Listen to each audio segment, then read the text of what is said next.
Berita Sumsel 24 jam hari ini. Sebanyak 75 konten kreator di Sumatera Selatan belajar membuat film di Hotel Suwarna Dwiva kemarin.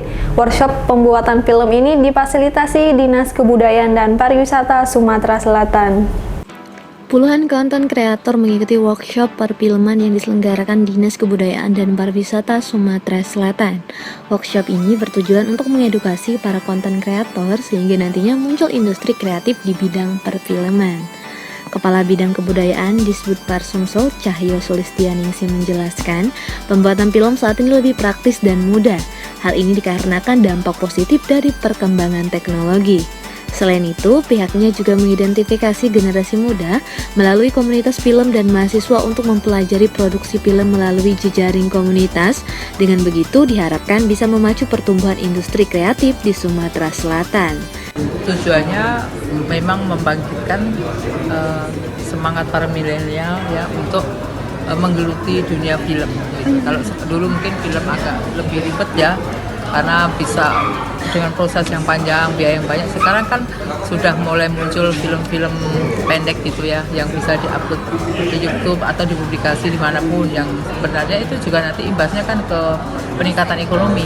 Jadi maksud tujuan kegiatan ini selain mengedukasi para komunitas film, para milenial, mahasiswa bisa belajar tentang bagaimana membuat sebuah film dan menjadi seorang konten kreator gitu, supaya mampu memunculkan ide-ide baru yang akan berimbas dengan naiknya industri kreatif bidang film, dan ini akan berimbas kepada peningkatan ekonomi begitu, sebenarnya begitu. Sementara itu, PLH Kepala Disbudpar Sumsel Dr. Megawati mengatakan, film merupakan karya seni yang luar biasa karena memadukan berbagai unsur di dalamnya, ada teater, sastra, dan sebagainya. Oleh sebab itulah, pihaknya mengedukasi para milenial dalam menggarap sebuah film sehingga dapat membuat dan memproduksinya. Hal ini mengingat film merupakan bagian dari subsektor ekonomi kreatif, namun dari sisi budaya, ini juga masuk dalam wilayahnya, hanya budaya ini dapat bermanfaat secara ekonomi. Pihaknya juga mengajak kepada generasi milenial untuk meningkatkan kreativitas sehingga muncul ide baru dan menjadi referensi bagi wisatawan untuk datang ke Sumatera Selatan. Pandemi ini kan wisata kan menurun. Melalui film-film ini kita pengennya mengajak para konten kreator ya membuat film-film yang bisa menarik wisatawan, film-film pendek ya, dibuat kisah-kisah seperti itu, tapi mempunyai makna ya, pesan ya. Ayo, ini Palembang, ini budaya Palembang. Kalau mau lebih lihat lebih jelas lagi Palembang. Reporter Sri Depi, juru kamera Ahadi Parit, palpres.com. Pemirsa, warga desa Sri Mulyo, Kecamatan Tungkal Jaya, Musi Banyuasin sudah memulai menanam sayuran dan tanaman obat keluarga di perkarangan rumah. Kebiasaan ini diapresiasi Ketua PKK Sumsel Febri Talustia karena mendukung program Gerakan Mandiri Pangan. Ketua PKK Sumsel, Haja Febri Talustia Hermanderu, melakukan kunjungan kerja ke desa Sri Mulyo, Kecamatan Tungkal Jaya, Musi Banyuasin. Di sana, istri Gubernur Sumsel ini ingin melihat semangat warga dalam menanam tanaman di perkarangan rumah. Ketua TP PKK Provinsi Sumsel, Haja Febri Talustia Hermanderu mengaku salut dengan warga desa Sri Mulyo yang memanfaatkan perkarangan rumah. Menurut dia, penanaman sayuran maupun tanaman obat keluarga di perkarangan rumah mengubah pola yang selama ini konsumtif jadi produktif. Baru tahun ini yang disosialisasikan, jadi masih memakai buku lama. Terus ada beberapa yang tadinya hatinya PKK menjadi aku hatinya PKK gitu.